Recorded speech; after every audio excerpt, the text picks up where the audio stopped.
एक छोटे से गांव में एक इमली नाम की लड़की रहती थी जो बहुत ही मासूम और प्यारी थी। इमली की सौतेली माँ उस पे अत्याचार करती और उस पे हर वक्त गुस्सा करती थी और उसे बहुत ही मारती थी। लेकिन इमली के पिताजी के सामने उसकी माँ का विभाव उससे बहुत ही अच्छा था। वो इमली को बहुत प्यार करती और बहुत ही प्यार से उससे बात करती। ऐसे ही दिन गुजर रहे होते हैं और कुछ दिन गुजर जाने के बाद ऐसे ही कुछ दिन गुजर जाते हैं तो सौतेली माँ उसके पिता को बताती है, भौजी आपके लिए एक खुशखबरी है, मैं गर्भवती हूँ और हमारे यहाँ एक नन्हा मेहमान आने वाला है। अरे वाह सीमा, तुमने तो बहुत बड़ी खुशखबरी सुनाई है मुझे। अब तुम अपना अच्छे से ध्यान रखना और अपनी खुराक का भी ध्यान रखना, क्योंकि ऐसे औकात में खुराक बहुत अच्छी लेनी चाहिए।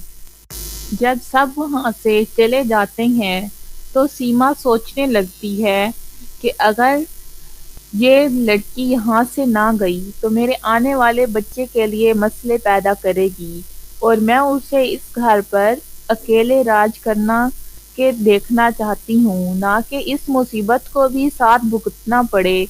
उससे पहले बेहतर है कि मैं इसे ही यहाँ से रफू चक्कर कर दूँ। अब देखना तुम इमली बीबी, कैसे मैं तुम्हें यहाँ से दफा करती हूँ। तुम सोच भी नहीं सकोगी मैं तुम्हारे साथ वो चाल चलूंगी। अरे इमली बेटा, आओ आओ, देखो मैंने तुम्हारे लिए नाश्ता बनाया है। तुम यहाँ बैठकर नाश्ता करो, मैं तुम्हारे पिताजी को बुलाकर आती हूँ। वो ये कहकर वहां से चली जाती है और पीछे इमली बैठकर नाश्ता करने लगती है। नाश्ता करते हुए इमली का ध्यान एक डब्बी पर जाता है जिसमें कुछ शरबत माँ होता है।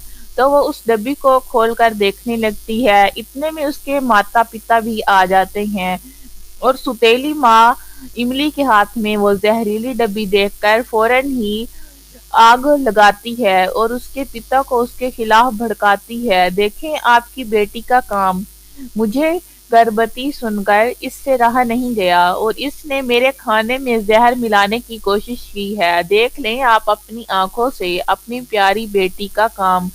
जिससे इमली के पापा को गुस्सा आता है और वो इमली को धक्के देकर घर से बाहर निकाल देते हैं।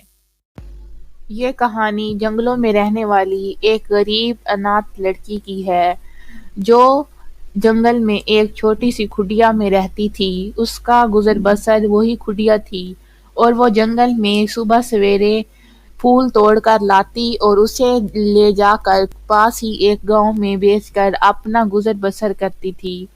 उस लड़की को मॉडल बनने का बहुत शौक था, लेकिन अपने हालात और अनाथ होने की वजह से वो अपना ख्वाब पूरा नहीं कर सकी। लेकिन उसकी बहुत ख्वाहिश थी कि वो मॉडल बने। ऐसे ही दिन गुजरते जाते हैं और जब वो एक दिन जंगल में फूल तोड़ने के लिए निकलती है तो उसे अजीबोगरीब आवाजें सुनाई देती हैं।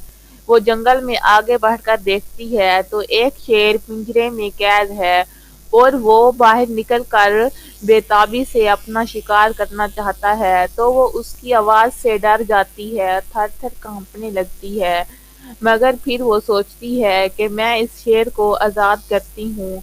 वो आगे बढ़कर पिंजरे को काटने लगती उस जाल को काटने लगती है और शेर से कहती है, ए शेर, तुम मुझे कुछ मत कहना, मैं तुम्हें आजाद करके तुम्हारी मदद कर रही हूँ।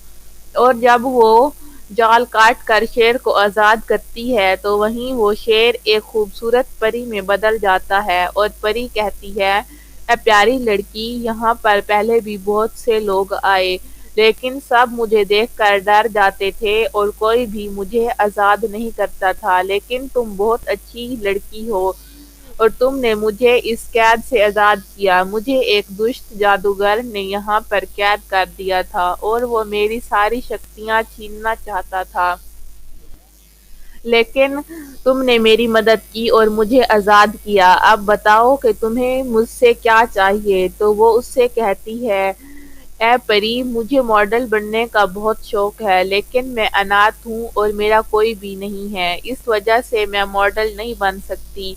کیا آپ میری یہ خواہش پوری کر سکتی ہیں؟ تو وہ اسے ایک جادوئی لہنگا دیتی ہے اور ایک جادوئی پرس بھی، اور اس سے کہتی ہے کہ یہ لہنگا اور پرس تمہاری ساری ضروریات کو پورا کریں گے، تم ان سے جو بھی مانگو گی وہ تمہیں مل جائے گا، اور اس پرس میں تم جب چاہو گی جتنے چاہو گی پیسے بھی لے سکو گی، اس سے تمہاری ساری مشکلات ختم ہو جائیں گی۔ یہ کہہ کر پری وہاں سے غائب ہو جاتی ہے اور وہ لڑکی وہ جادوئی پرس اور لہنگا لے کر اپنی کوٹھیا کی طرف چل دیتی ہے اور وہاں جا کر بہت ہی خوشی سے رہنے لگتی ہے۔ ایک دن وہ ماڈل بھی بن جاتی ہے اور اس کی ساری خواہشات بھی پوری ہو جاتی ہیں۔